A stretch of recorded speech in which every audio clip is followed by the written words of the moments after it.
The law is not for the people who respect it. The law is for people who violate it. And when you have impunity and no prosecution, then you give a powerful message of legitimacy. Leadership means going beyond rhetoric.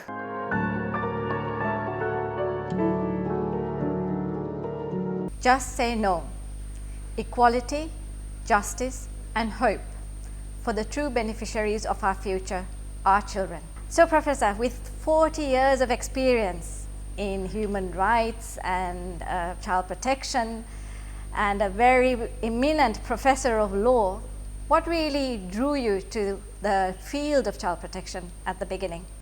Well, I think as a lawyer, I was always interested in public law, constitutional law issues, rights, human rights specifically. And what started me off actually on this particular area is that I worked abroad, I came back, and then I confronted for the first time in my life a very sharp reality which I was not aware about, which was in the early 80s, a report on sexual exploitation of children in the beaches, southern beaches. That was it was shocking to read that report. And so there was a sense that there is a social issue here, and you should look into it from a legal perspective. So through looking at it from a legal perspective, what does the law say about this horrendous phenomenon, then a colleague of mine and I did the first piece of research on child abuse. So that unraveled a whole range of legal, policy, community issues, and that's really what started me off on this area of looking into child rights. And of course, from there, another major issue was the exploitation of children in domestic service. That was a reality, but the viciousness of it came out later in those years, and there was terrible cases. So that, inspired a kind of need for activism, changing policy and law. So interesting you say that, because to a greater extent now we have abolished children in child labor in homes, domestic helpers. Yet with so much of work being done and so many years, decades have gone through, it's come to the stage where a child is believed to be sexually molested every 2 hours in this paradise island at the moment. And we have now been issued with a red alert in 2018 by the United Nations Rights of the Child Committee. Why do you think things have got so bad, and what can the citizens do to help governance in the matter? Well, from my experience, I think we've got to reflect on where our successors came. This country has had a long history of proactive legal policy, resource allocation interventions for children. And this is why in South Asia we stand out on social indicators in areas like health and education. Once child rights came, child protection took on. That was in 29, the CRC was ratified by Sri Lanka also, and that was the late 80s and early 90s. The last piece of legislation on children and child protection was 2006. So up to that time, there was engagement, political will, and leadership. And this is very important to impact. In countries like Sri Lanka, you cannot have, or it has never been the experience, that social movements can take on everything. They are supporters, they are partners, or should be partners, same with the community. So the leadership was there. Then there was also the commitment. Apart from leadership, there was institutional strengthening.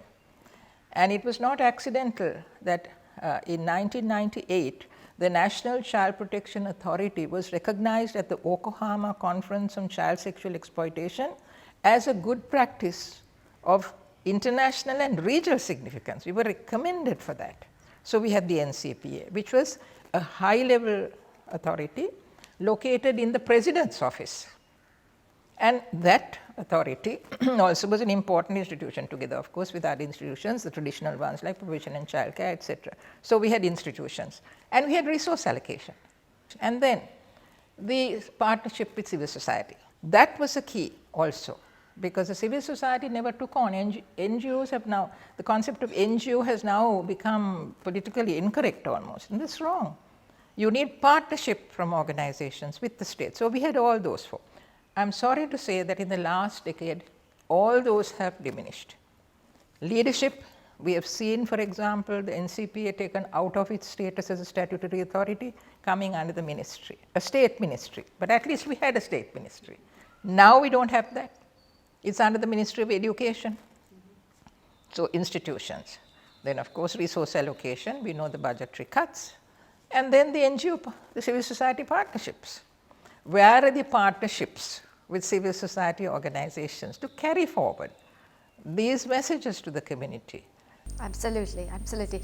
So, you know, Professor, one of the recommendations as critical and urgently required to attend to during the 2018 UNCRC sessions was ending corporal punishment and violence against children. And their recommendations included one small amendment into the penal code, where we have said in our penal code, suffering, the word suffering is there, and they've suggested that we remove that, we've amended that. But to this date, nothing has been done. How, you know, surely it can't be a resource allocation issue there. So how difficult is it to make such simple amendments to the penal code? Well, as I said, leadership and policy has to be from the state, the government. And let us take this issue of corporal punishment. There has been policy initiative in this country during the Chandrika Bandaranaike Kumaratunga government. Tara Dimel was the secretary, and actually there were many meetings on this whole issue of corporal punishments. I think one large meeting organized by Sarvodaya, and then it was decided that the schools must take an initiative, because a lot of the abuse starts in the school.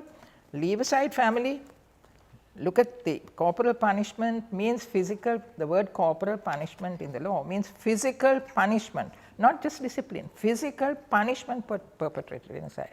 The fact of the matter is the institutional response has not been there. So what happened then was a guideline to schools to say don't use corporal punishment.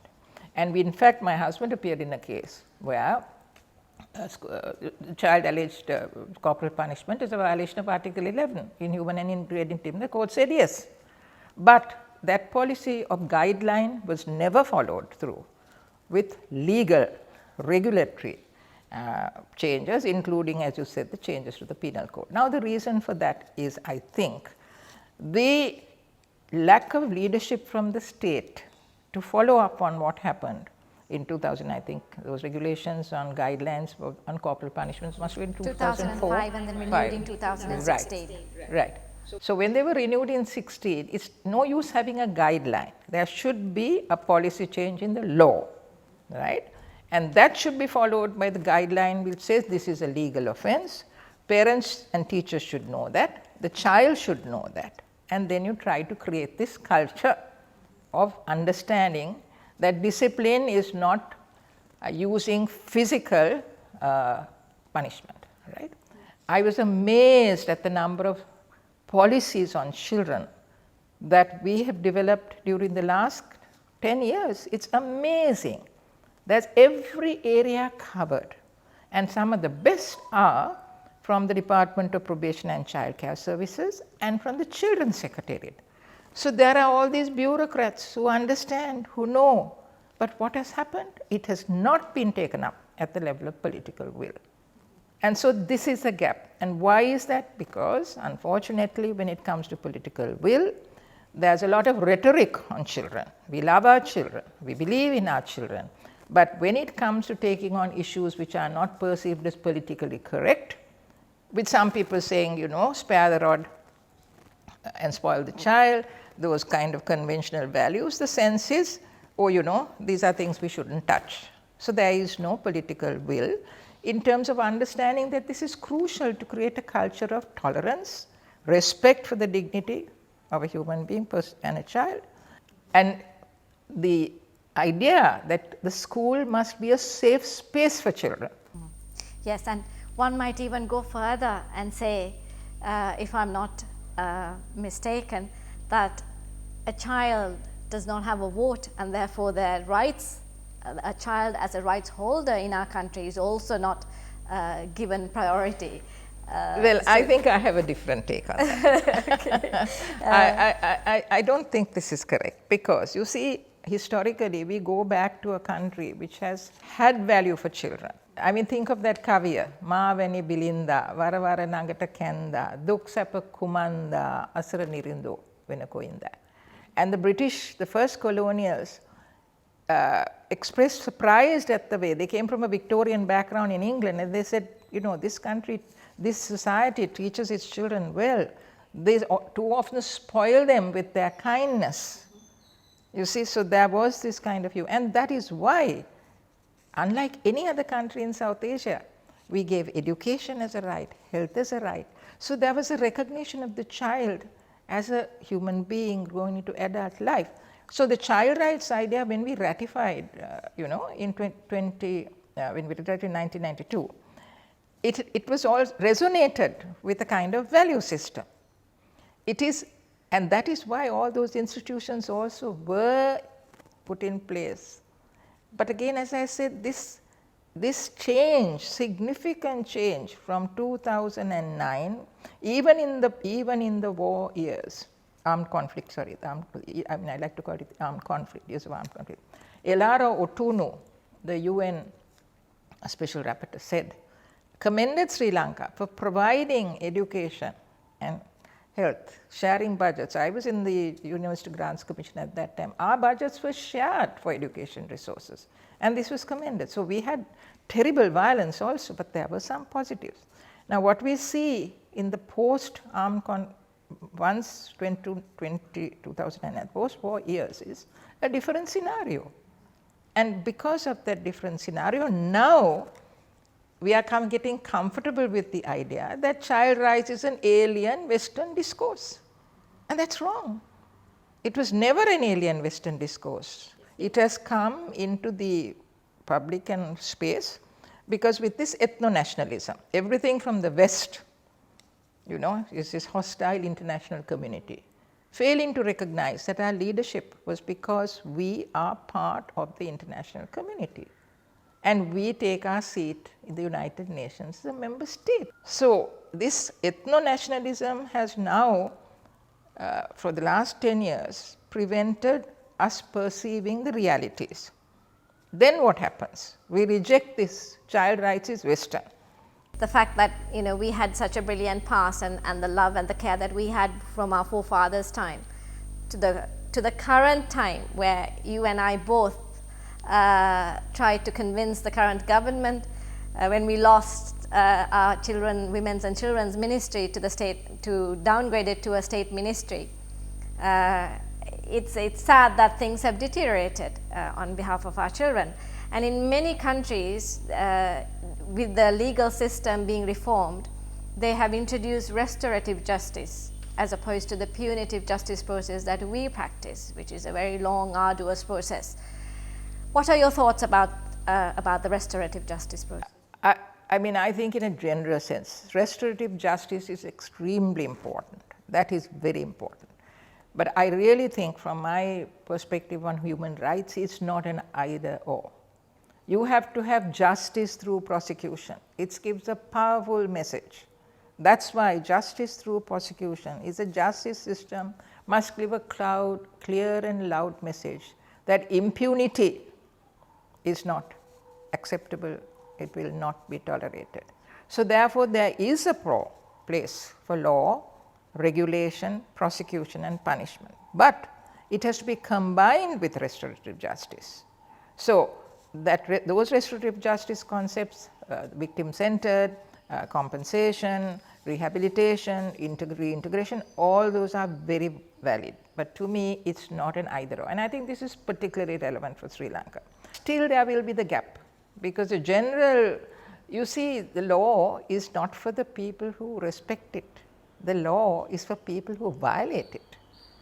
And when you have impunity and no prosecution, then you give a powerful message of legitimacy. This is precisely what has happened on child abuse. You see, when a child gets beaten up we have a lot of media hype and publicity, sometimes press, but the press does not take on this issue sometimes, and should, of what do you do about it. And that was not so in the past. Do you know, there was one case in the 90s, 2000s, where an official was charged with abuse of a domestic, and the Attorney General didn't prosecute. And the judge said, I think the state is not prosecuting, I think they're withdrawing the prosecution, but I think there's a case to go. On the basis of that, child rights organizations lobbied. The Bar Association took it up, and the Attorney General had to reopen the prosecution. You see? So that is, in other words, a situation where you say impunity is not acceptable. So I don't think it's an either or. Okay. That's very encouraging to hear that, especially as we have just celebrated 73 years of independence, and we sing in unison about having a better country for our children, talking about the future generation, but we end up getting a red alert, and we end up being the lowest 10% of countries that are safe in terms of violence against children globally now, with ever rising incidents of physical abuse in Sri Lanka. What is the one thing that you would like the government to do, and one thing that we as citizens can do to resolve the national child protection crisis? Well, I would like to say that the government and the state should look back and reflect on our past experience and recognize that their leadership is crucial. Now, that leadership means going beyond rhetoric. The state has to recognize its commitments under the Constitution as is, and hopefully child rights will be included in a new draft of a new Constitution. So its commitments, and not to move from rhetoric to action on the basis of internalizing the need for this intervention as crucial for the well-being of your current generation and for the next, because it is a well-known, there's evidence-based research to say that an abused child, that impacts that personality, and it's enormously. So your adult will be affected by that experience. So you can't talk about future generations without linking the two. And for civil society, again, the government needs to respect the contribution of civil society and see it as a partner, because the government cannot also do everything. And they need, state institutions need partnerships with civil society.